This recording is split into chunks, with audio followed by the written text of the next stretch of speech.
Have you ever thought about what makes a linguist? Well, I think about that all the time. I think about the meaning of words, of conventions, of symbols, and how we somehow agreed on, imposed, or debated every single one of them. I think about what we hide behind words and gestures. Being a linguist means seeing language as something far beyond grammar or vocabulary. It's our first technology, our original art form, the one through which we name, dream, and connect. Language is everything that comes out of us. It's the shape of our thoughts and the bridge to someone else's. That's what makes me a linguist. The fixation with always observing it, analyzing it, appreciating it, and never quite knowing what it really is. My name is Camila Sabogal. I'm a growth marketer and media producer at MultiLingual Media, and now host of Echoes of Meaning, a show where we explore the linguistics and meanings of things through more linguistics and meanings of things, like everything we do. And now, let's begin with our very first guest. Today we are joined by Lefteris Kafatos, a former diplomatic interpreter who has spent over 15 years at the crossroads of language and diplomacy. After living and studying in Japan for nearly a decade, his craft has taken him to historic moments, including President Obama's visit to Hiroshima and high-level meetings between heads of state. His career reminds us that interpreting is not simply about words, but about carrying the full weight of culture, emotion, and history across fragile, invisible bridges. Through his experience, Lefteris brings us closer to the quiet complexity behind every successful act of communication and invites us to rethink the human craft at the heart of it all. Welcome to Echoes of Meaning.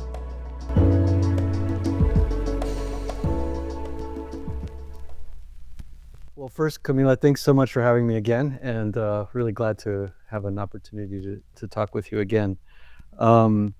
Yes, so I had some informal training when I was in Japan. I spent about 9 years in Japan, and I took, a night class at there was a language center in Okinawa that I took night classes for translation.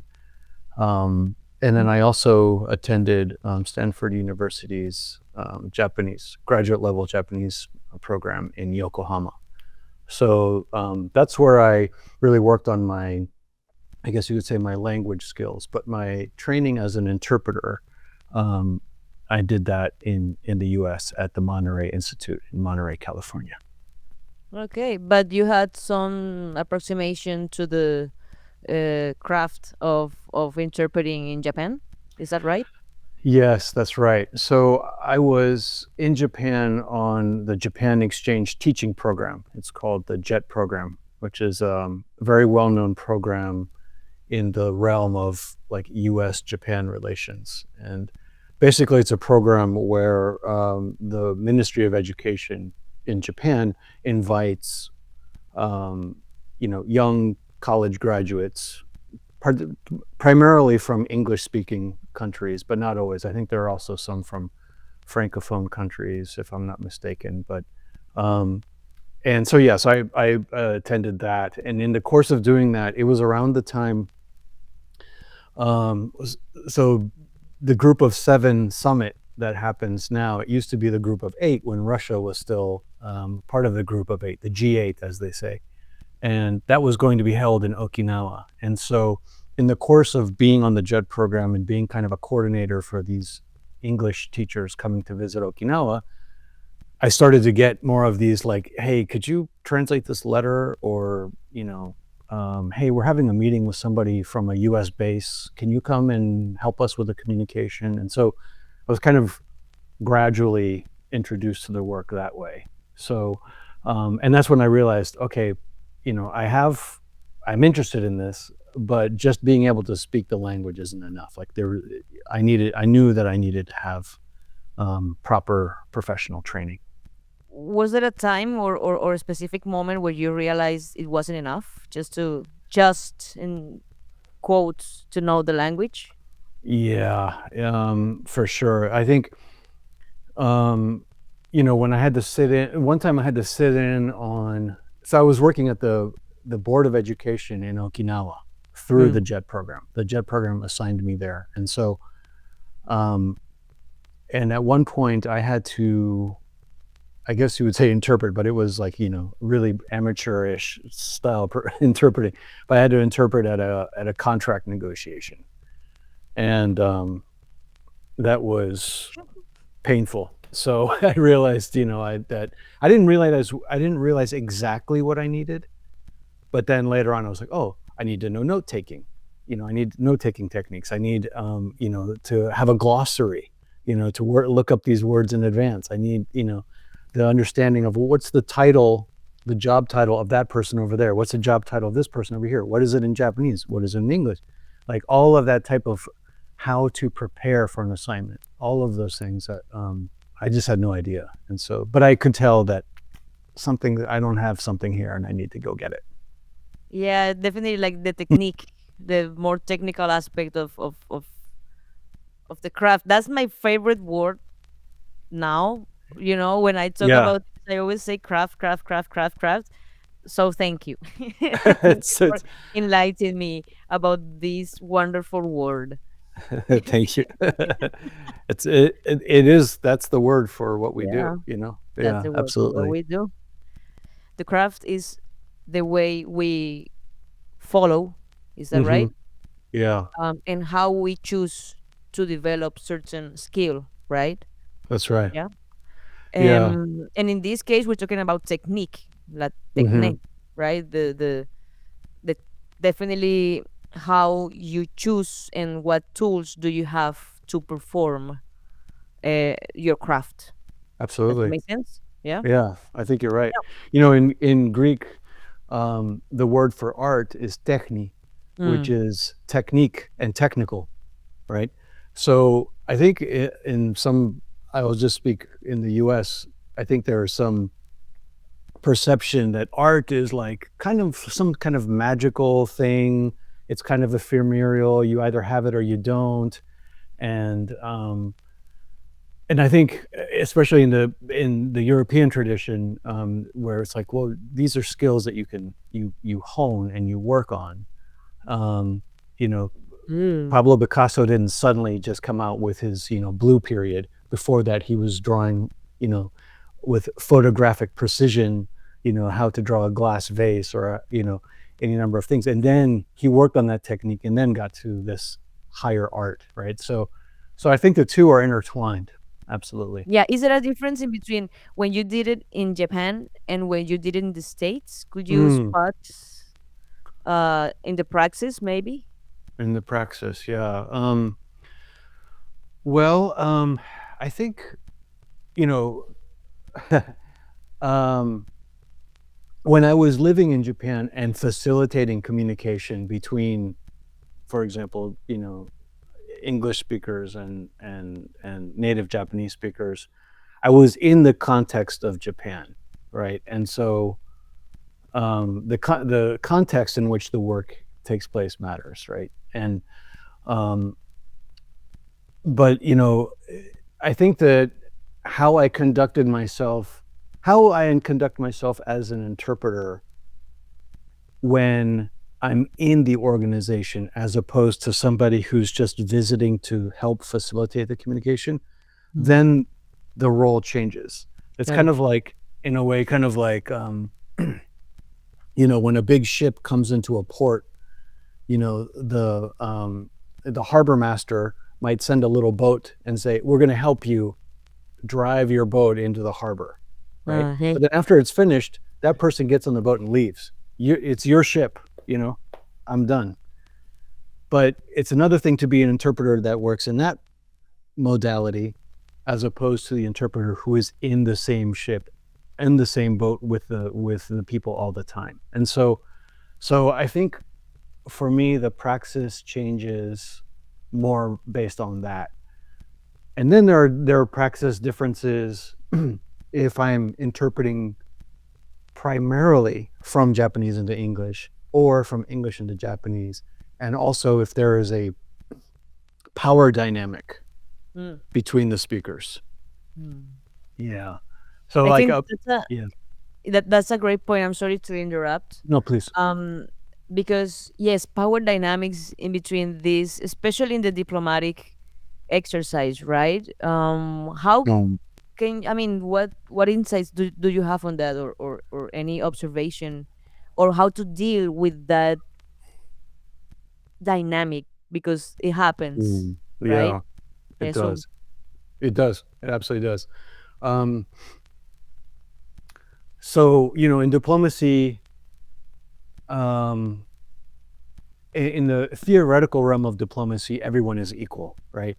Um, um, you know, but in the president of the United States should be on the same, you know, level of footing as the president of France, right? Like there's a certain equality or egalitarianism or just everyone is treated as equal.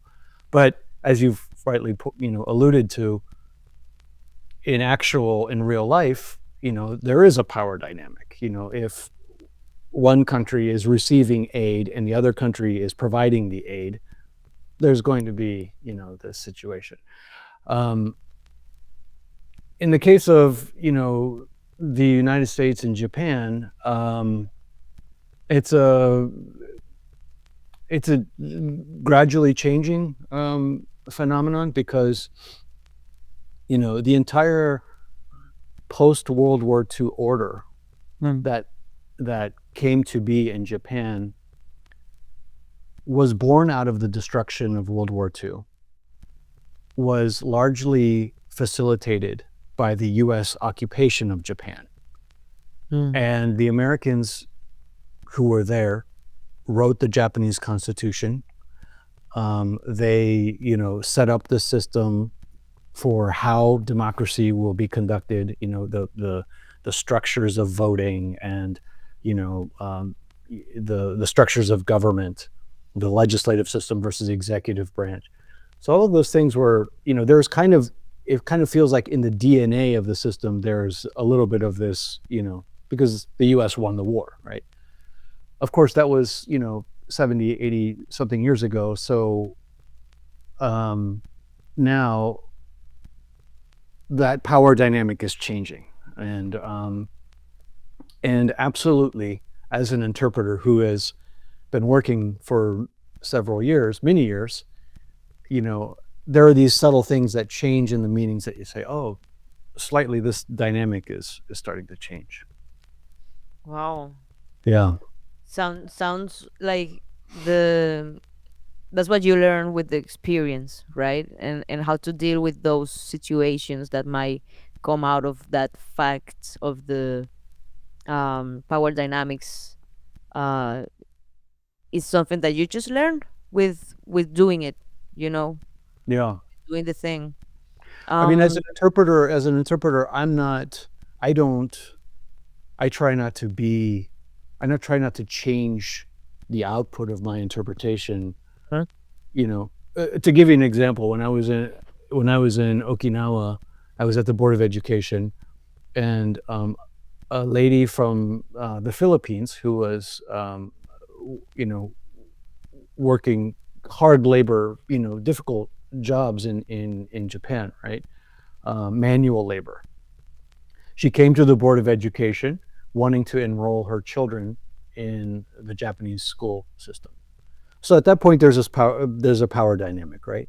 I know. Right off the bat, there's a side that says we will either accept you or we won't, and there's a side that says please accept our children, right? And my children. And so I think in that situation, I think I tried to the best of my ability to just serve the communication. And so I think that's really important for the interpreter to maintain a little bit of distance, a little bit of professionalism, and treat everyone as, equal interlocutors in the communication. Yeah, like that neutrality aspect, or principle of the Mm-hmm. interpreting, um is definitely like something we look for, Yeah. It's complicated, and I believe that's what the training uh, prepares you for, right? Yeah. To be able to distance yourself from the situation and not involve and not be emotionally involved in the thing. Mm, That's right. So at the Monterey Institute, it's called the Middlebury Institute now, but back when I was there, it was the Monterey Institute.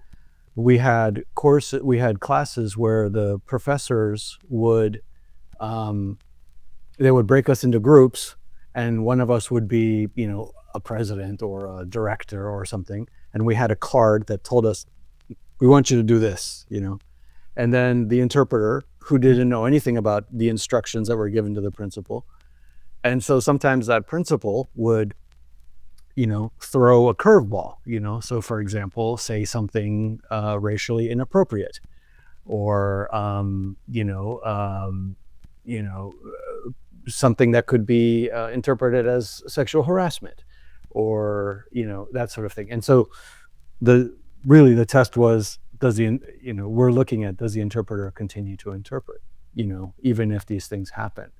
So you can't have a situation where the interpreter's face is like, I can't believe he just said that. In diplomatic settings, you say what was said. funny. Yeah. Yeah. Yeah, I like the analogy of the boat that Mm. helps you get to the other side. Hmm. I think it gives us like a feeling of what we are looking for when we're interpreting in this case, right? Yep. Like you are trying to facilitate. Yeah. And yes, we can try to distance ourselves from uh, any emotionality, any context that might feel like one person is in a very vulnerable state or context regarding in comparison with the other. Yeah. um but the emotional side, the emotional aspect of it is not only from the interpreter to their client, right? It can also be backwards, like the client can be some kind of emotionally attached to the interpreter, right? Where they Absolutely. can like find some sort of warm warmth.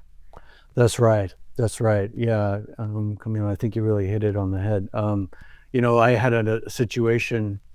There's, phenotype plays a role in Japanese English interpretation, right? So I've been in situations where, for example, I was interpreting for a while early in my career at manufacturing plants in the south of the U.S. And the Japanese side, the team that was going to be requiring my services, did not initially perceive me as, like you said, this close friend, this warmth.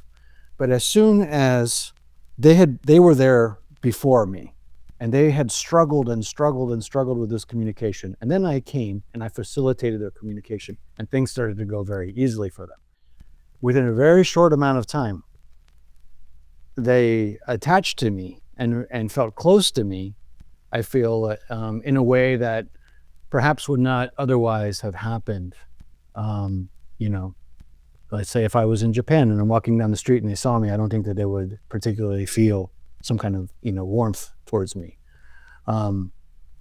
So there is a certain linguistic allyship or cultural, like, hey, you get what I'm trying to say, don't you? Like this, there is a connection there. And while it's important to foster that and to acknowledge it, the danger, especially if you're working in diplomatic interpreting, is that if you become too close to the person, then that can really change the output of your interpretation. Awesome. It sounds like a aha moment. Like, you actually get me, like the inner text, then you are like somehow even mentally like connected with the person and they get it. Like, oh, this guy actually understands what I'm saying and understands maybe also where I am coming from. Yeah.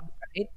I Right? think And maybe it's a conscious thought. Sometimes maybe it's a subconscious thought. They're not even a really aware of feeling, it. a A feeling, feeling. Yeah, definitely is a feeling that they recognize, and it's like, huh, this is this is working, right? for sure. Yeah, This is working. absolutely. Um, so we have this fine line then in Mm, between connection and the professional, let's call it detachment. mm, Yes.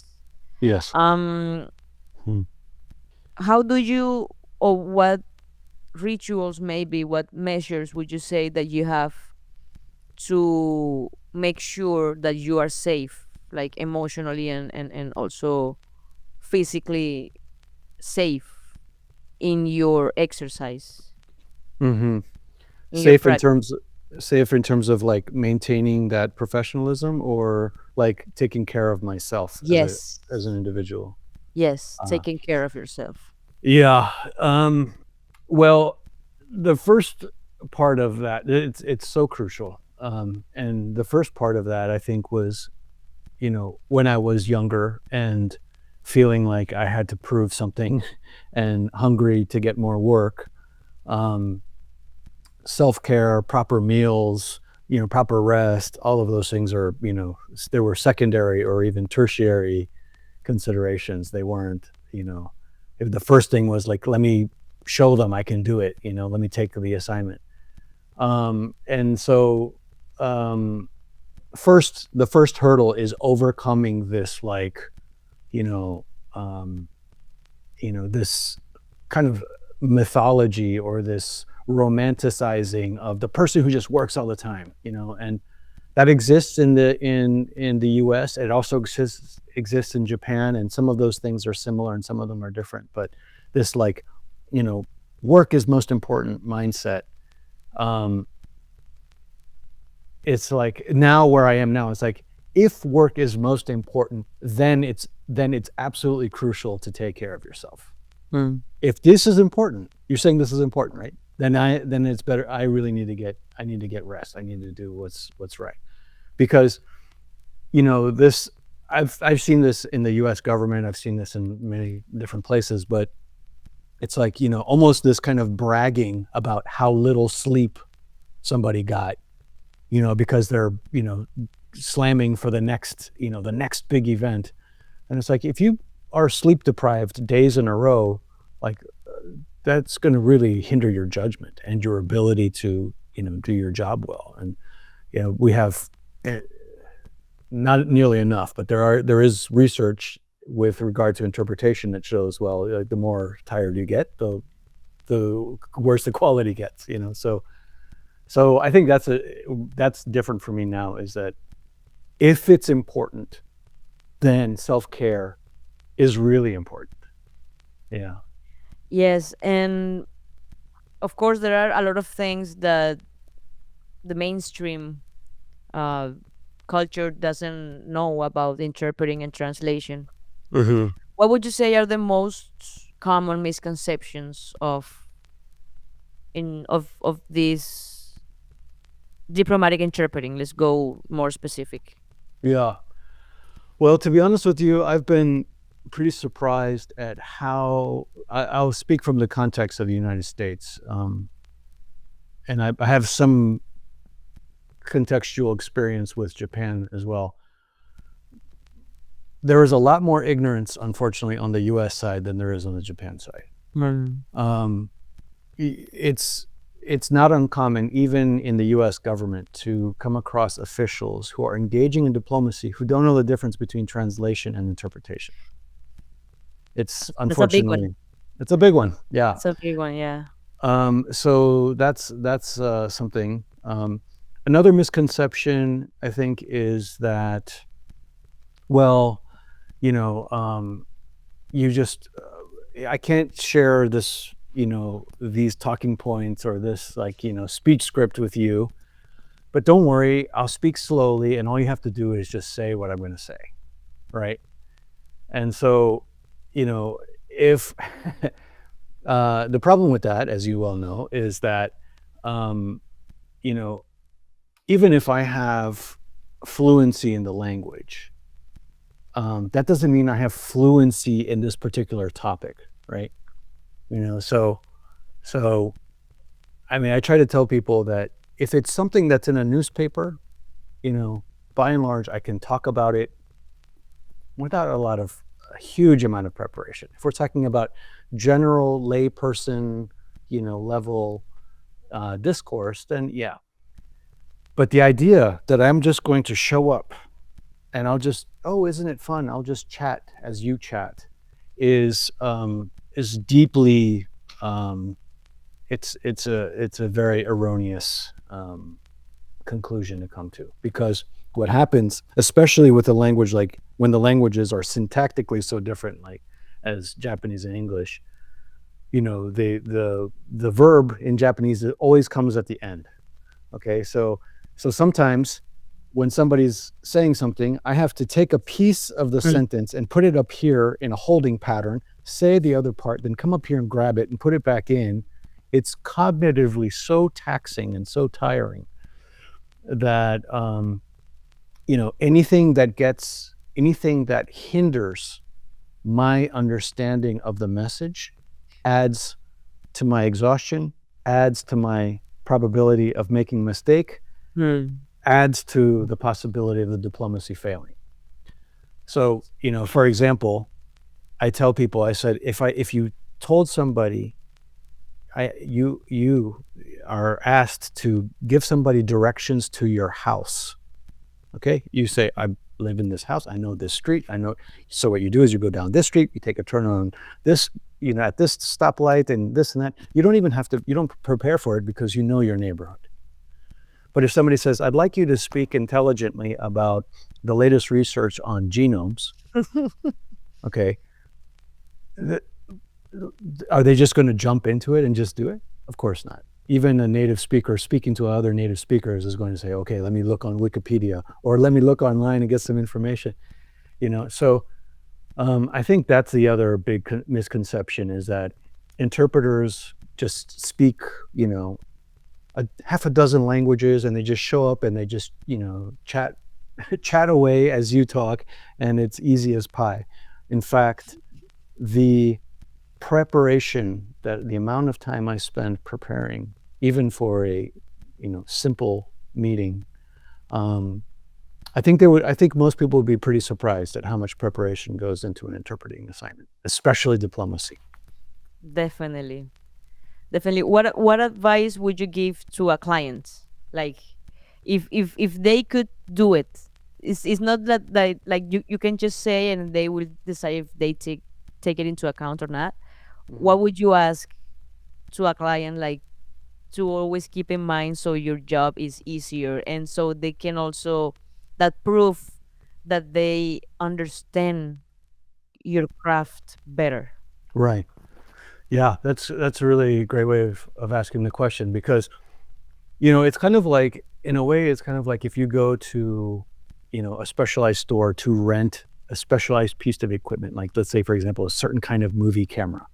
The person at the store is going to say, listen, don't leave it in the sun, and try not to get it wet, and please don't drop it. There are like these simple things that you tell. So I think the interpreter version of that is, you say, listen, between us right now, between you and the other side, there's going to be the wall of communication, right?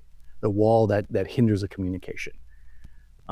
If you can let me know what is really important for you, what are your main talking points? What are the things that you want to say to the other side? What are the specialized terms that you think that you're going to discuss? If you can give me your talking points or a summary, or even just a 10-minute meeting, then the barrier to communication drops. And I say, can you speak at a regular pace, not too fast, not too slow? Look at me every now and then. If I'm going like this, it means, yep, we're still good. I'm pace, because the person says, and then I follow. Then they say, and I follow. We say simultaneous interpreting. It's not like this. It's like this, right? So maybe glance at me, look at the other side, not at me, but look at me and see if I'm keeping up with you.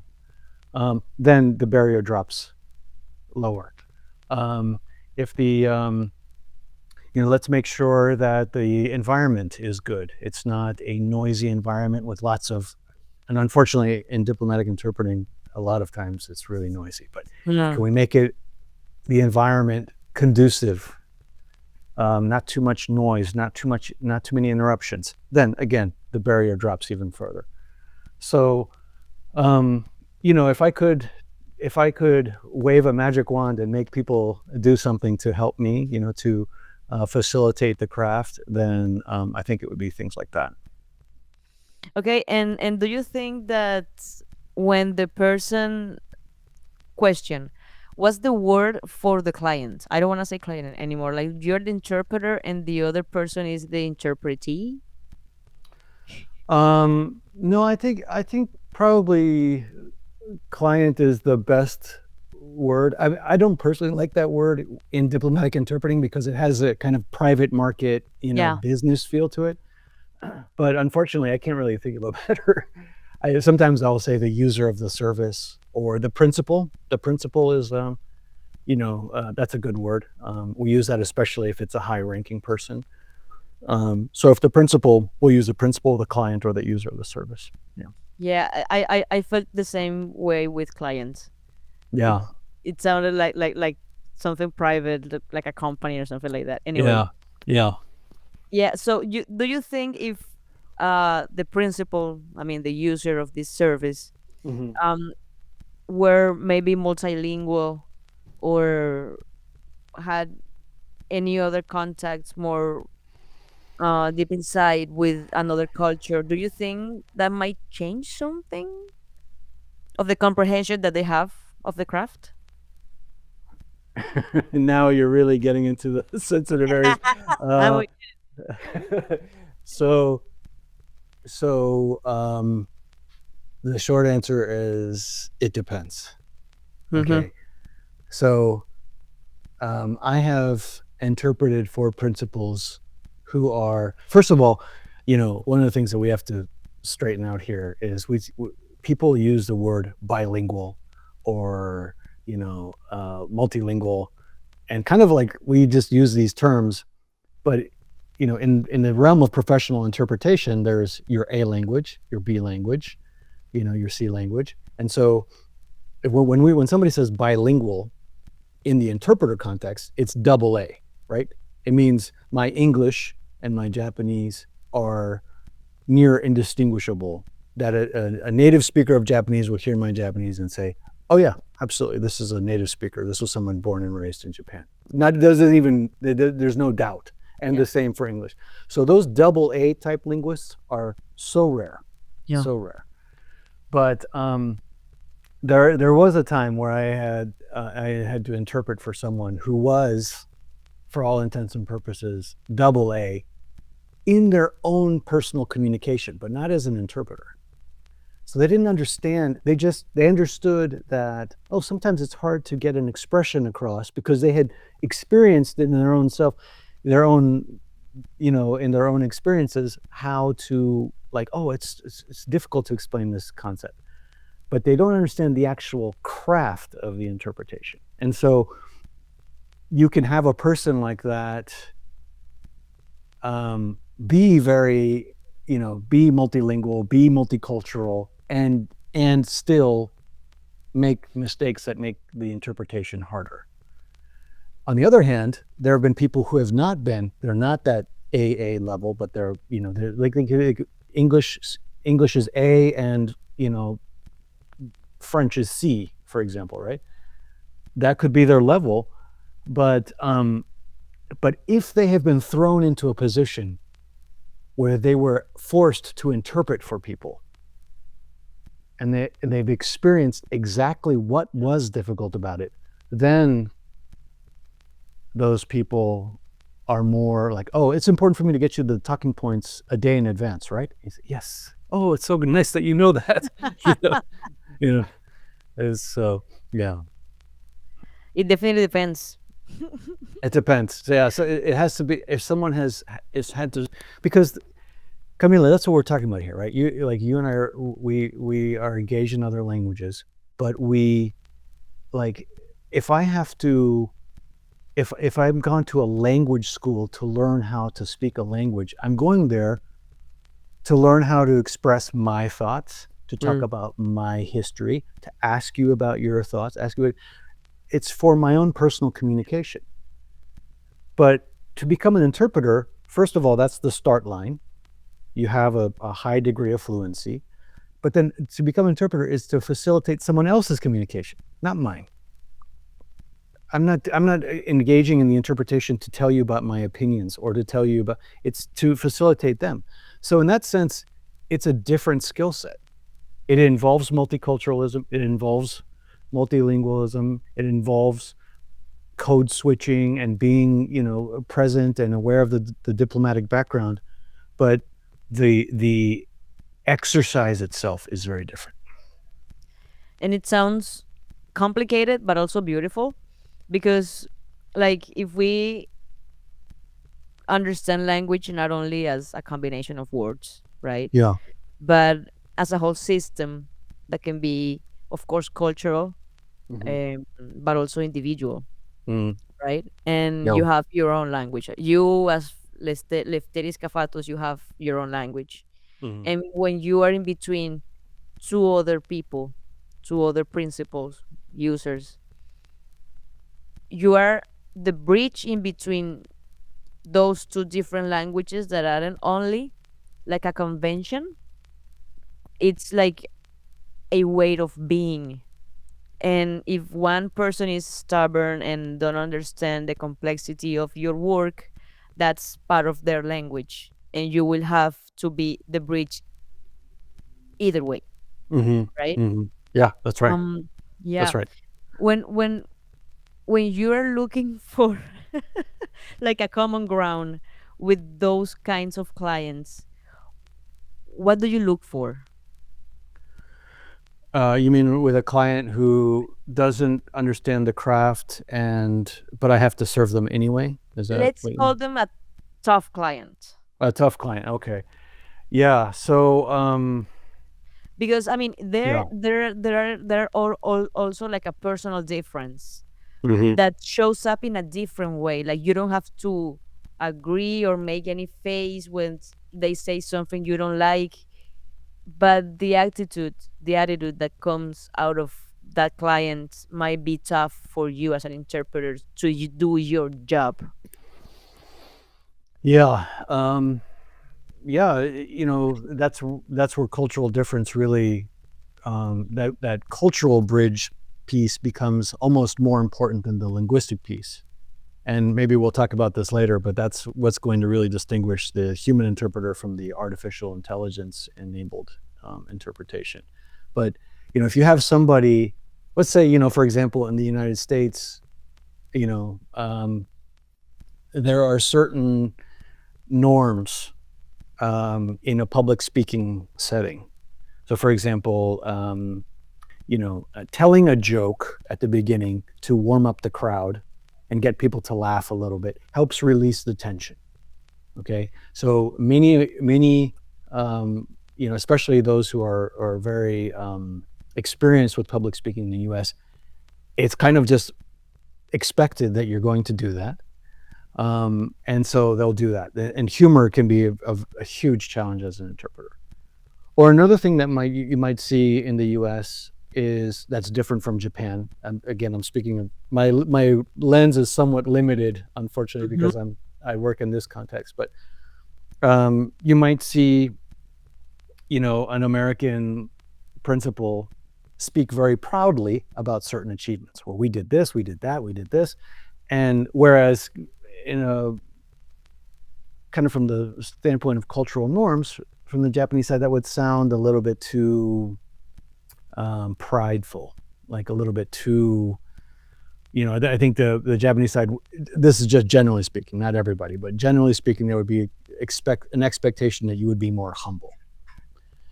So when those things are coming up, if I have an opportunity to speak to that principal before the diplomatic engagement, and I have an idea of what they're trying to do, and they ask me, hey, you got any pointers for me, or you have any tips, then I have like a short little elevator speech that I say, yep, sir or ma'am, please, if you're going to tell a joke, please try to make it, something that's a universal joke as opposed to like very culturally specific joke.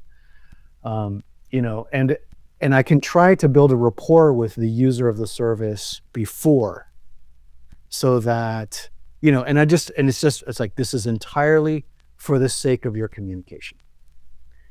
As an interpreter, I can't go up to the interlocutors or to the principals and say, you really make my job difficult.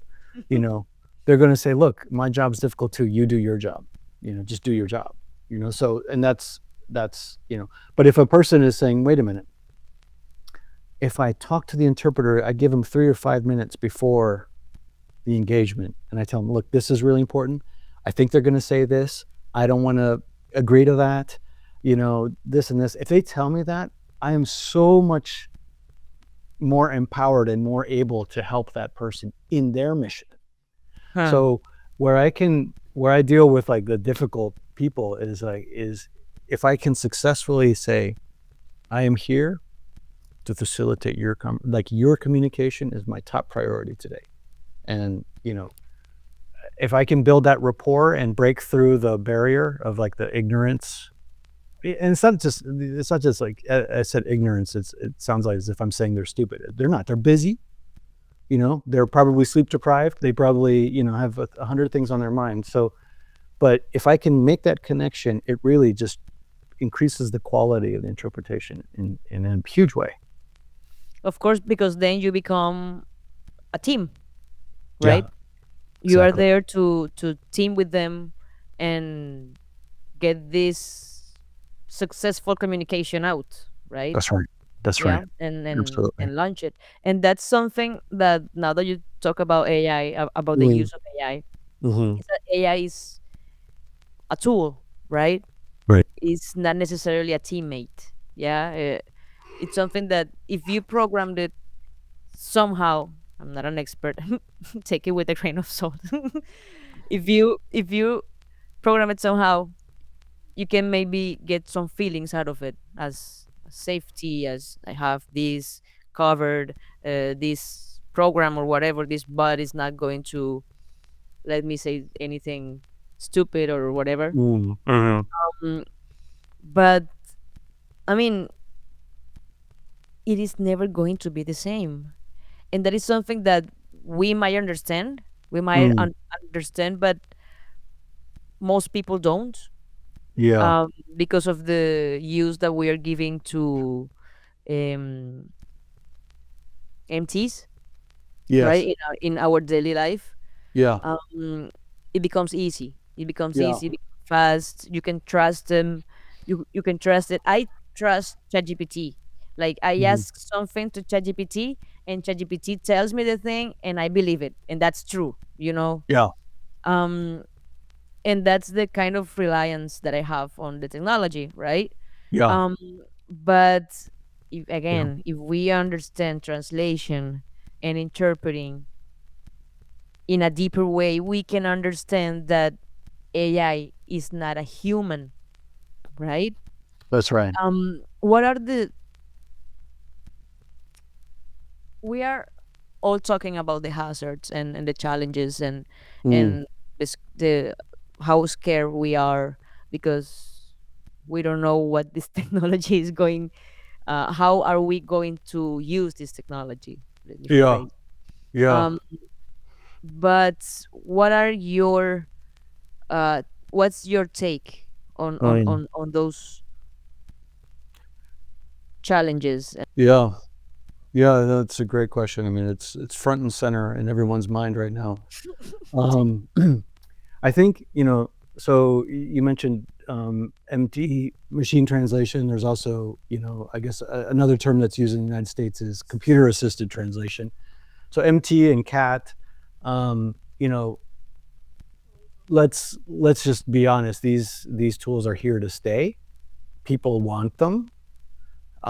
They're improving the quality of people's lives, even with their imperfect output. They're not going anywhere.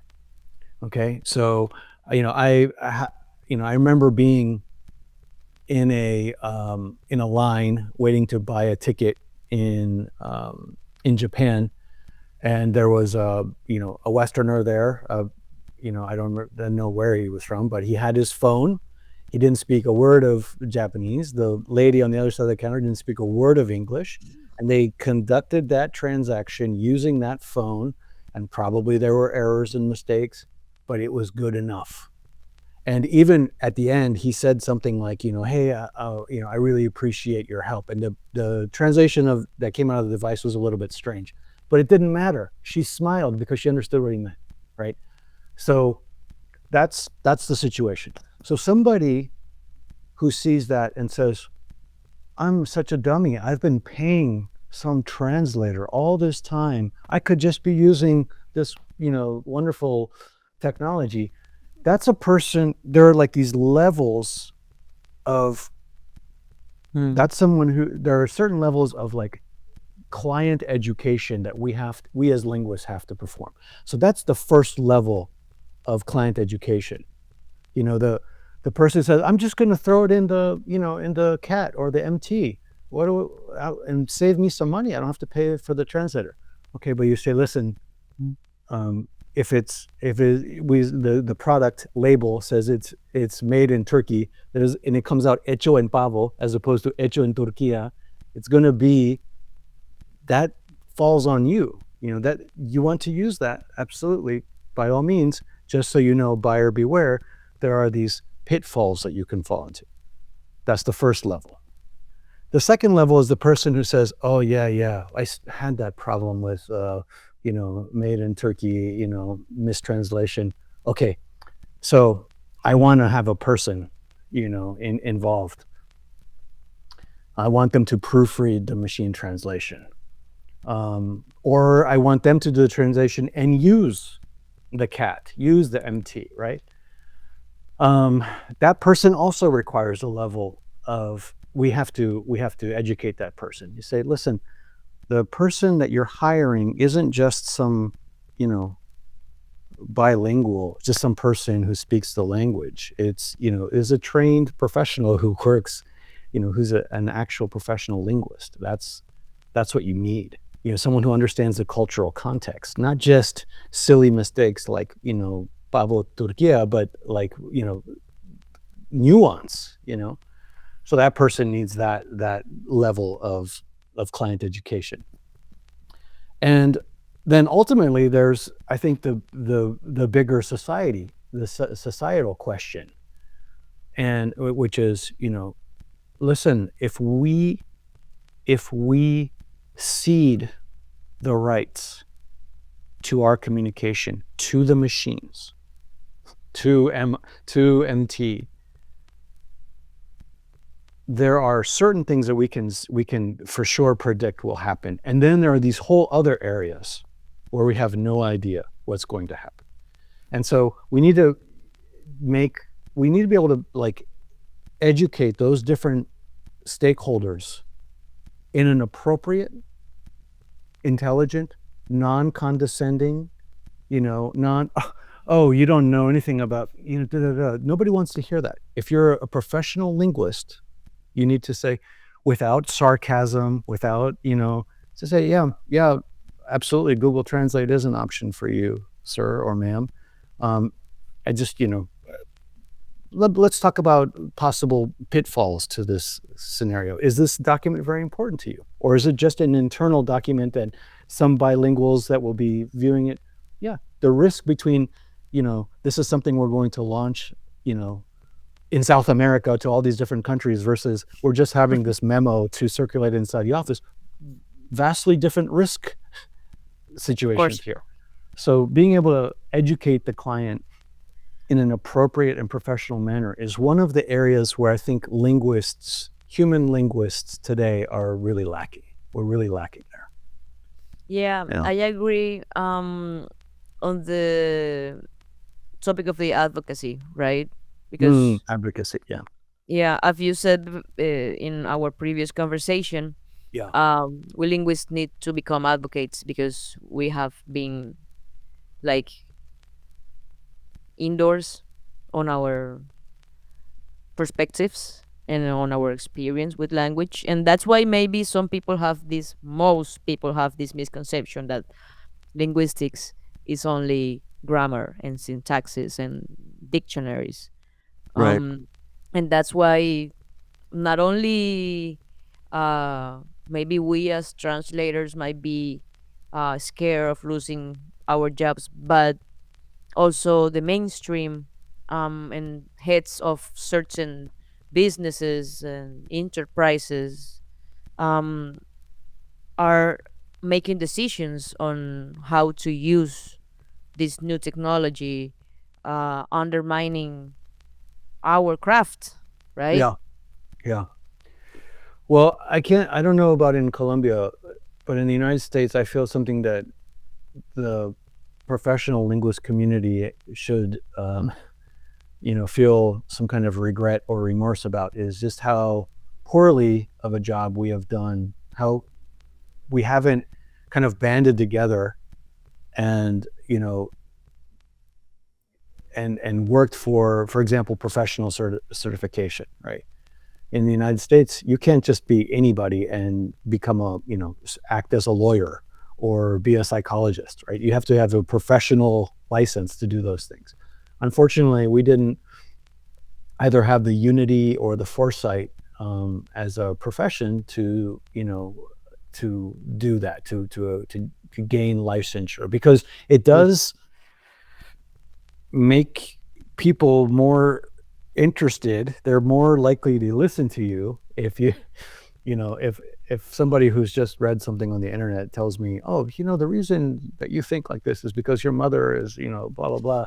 I'm like, okay, thanks for your opinion. But if it's, a psychologist, right, who's actually, then I'm more likely to listen to that, right? Or a lawyer who's just, so we haven't done that, and unfortunately we can't. There's no going back. There's no fixing that. But what can we do now? And I think that's, I think the coming together and, if the mid-tier person who says, yeah, oh yeah, we can't make the turkey mistake again. So we need a person in there. Then the devil is in the details. Oh, just get somebody. We don't want to pay them too much because we need to cut costs. So we just get somebody from somewhere and just get them to do it. Okay.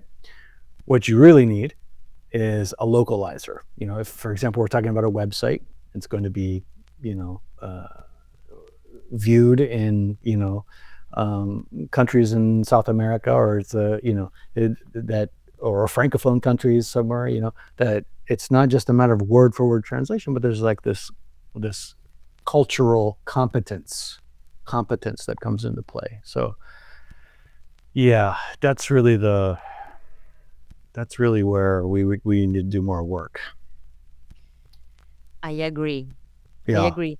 Do you know of any maybe linguists or famous linguists that are maybe talking about this in a more public, let's call it influential way? Well, of course, MultiLingual magazine is doing phenomenal work with its with your looking into AI and what does it mean for the profession and our various industries. I feel like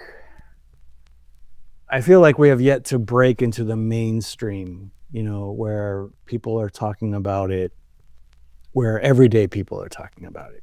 I think, and Yeah. I'm not entirely dialed in to all of that, but my impression is that I don't know that we have a famous person.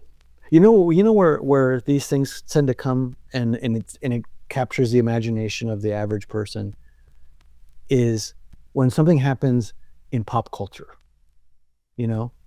and like, for example,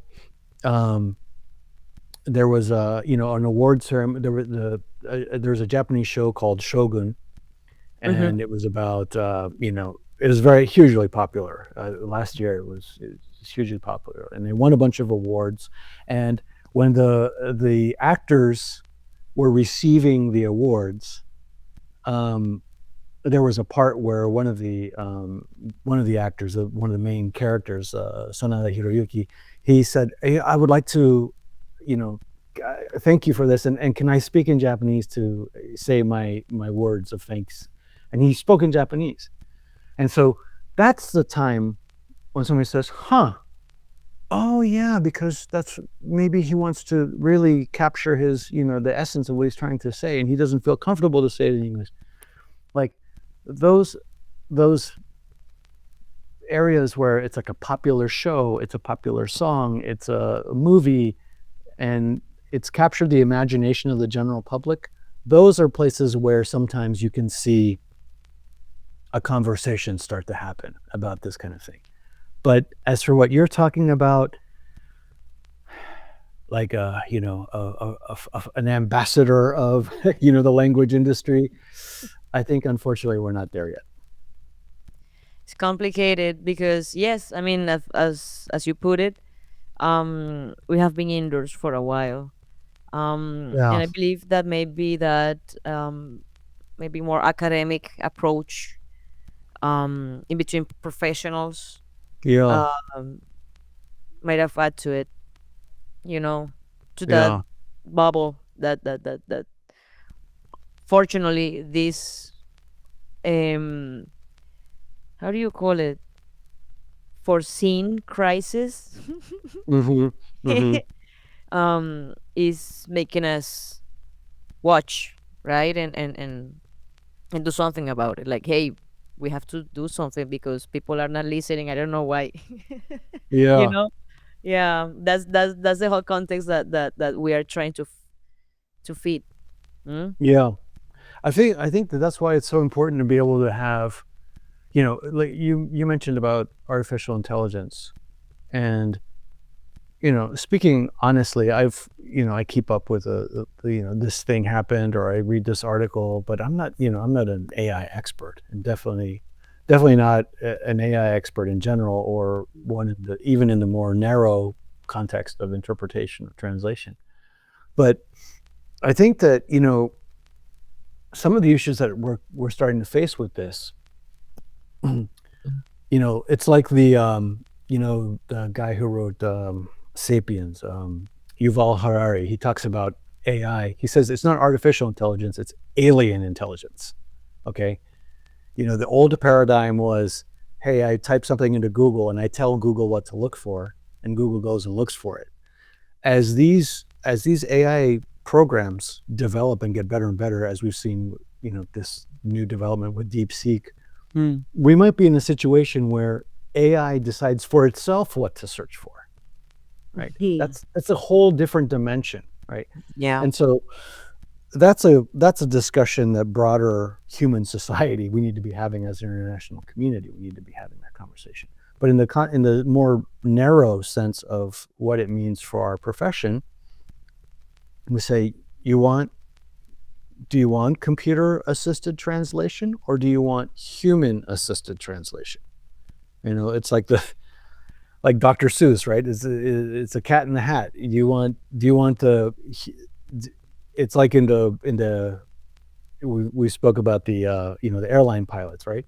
Uh-huh. Much of the flying is done by a computer, but you still have a human pilot in the cockpit to make sure that the landing is, to do the landing, to do the takeoff, to make course corrections as needed. Okay, so that's squarely, a hat situation. The human is assisting, right? I mean, I'm not a pilot, so I don't know how much exactly their work is, but a lot of the heavy lifting is being done by the computer. So if we as linguists are saying, I'm not interested in being just an assistant to your machine translation, and there's a good reason to tell the client why it's a bad idea, that you should give the agency and the power to the human. You need to be able to have that conversation in an intelligent manner, and I think that one of the reasons why in the diplomatic interpreting that I still engage in, one of the things that I think if each side stopped using jargon, if each side stopped using their specialized, like, abbreviations and acronyms, if each side spoke in clear and concise sentences with a clear ending and a clear beginning, if there wasn't a noisy background, if, yeah, sure, go ahead, use your AI. I'm sure it'll do fine. But people don't communicate that way. People have frustration. They're tired. They use slang. They refer to things in the past historical knowledge. Yeah. That people that have been engaged in the meeting for a while know, and you don't even have to explain. But a computer wouldn't understand those things. So as linguists, we need to have that conversation intelligently, and as members of society, we have to really. I think as if you allow me just a little segue. Of course. These people who have been these technology-enabled corporatists, right? These corporations that are like, the guy said there's a good software, there's an app for this. Let's just use the app. They're not operating from the standpoint of like, yeah, what is going to be best? What are the possible implications of the introduction of this technology? They're operating from the standpoint of, oh my God, that company is rolling out a new AI program, and we got to get there first. That's their primary concern. And some of these people have come out and expressly said they are in the AI development industry, and they said, yeah, we don't know where this is going. And the government should pump the brakes. Somebody should pump the brakes. So they say, hey, why don't you pump the brakes? You're doing it, right? And they said, we can't, because that company is going, that company is going. So if we just let them keep doing what they're doing, then, I mean, as a society, then we will not be empowered stakeholders in the conversation. We're just going to be spectators watching the thing happen. That's a broader conversation. Definitely, that's for another episode. Yeah, absolutely. And another one, because it is definitely a broader conversation that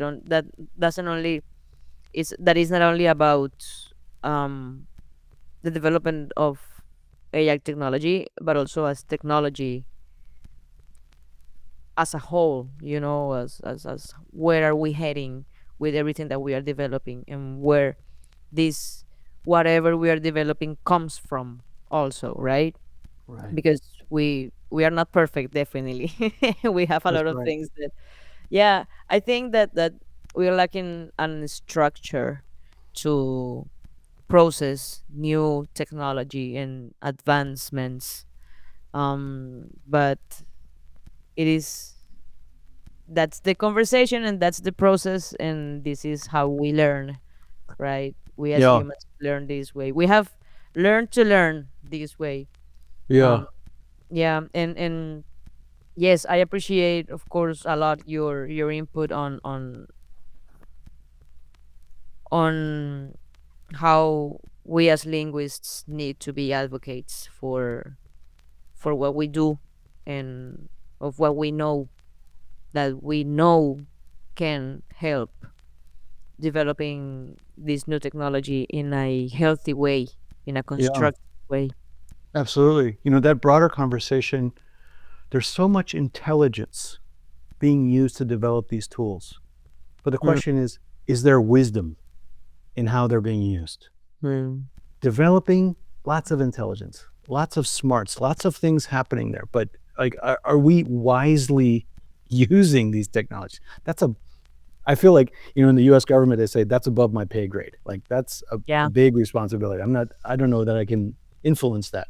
But as a linguist, I can have an intelligent and meaningful conversation with somebody on a person-to-person basis that says, yeah, those new, Chat GPT and Google Translate, these tools are really cool.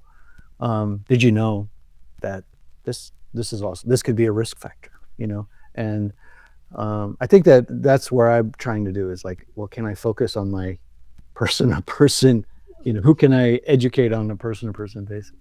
Yeah. Yeah. And I appreciate the work that MultiLingual is doing, because I know you're doing a lot of work on AI. I'm looking at it, and so thank you for providing that to us, because I think it's a much needed source of information.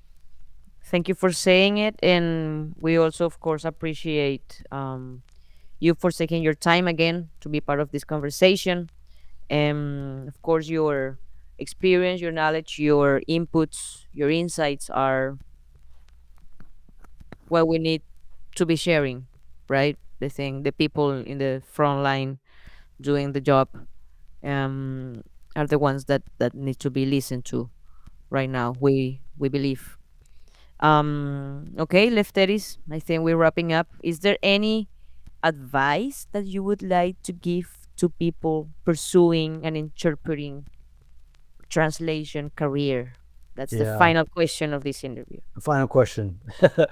Okay, so I think what I tell people is that, and I think I've been saying this for a while, is that being the language person, just the language person, is no longer enough. There was a time, 10, 15 years ago, 20 years ago, maybe, in my career, where I could say, well, I'm just a language guy, and that was enough to land, certain jobs, certain positions.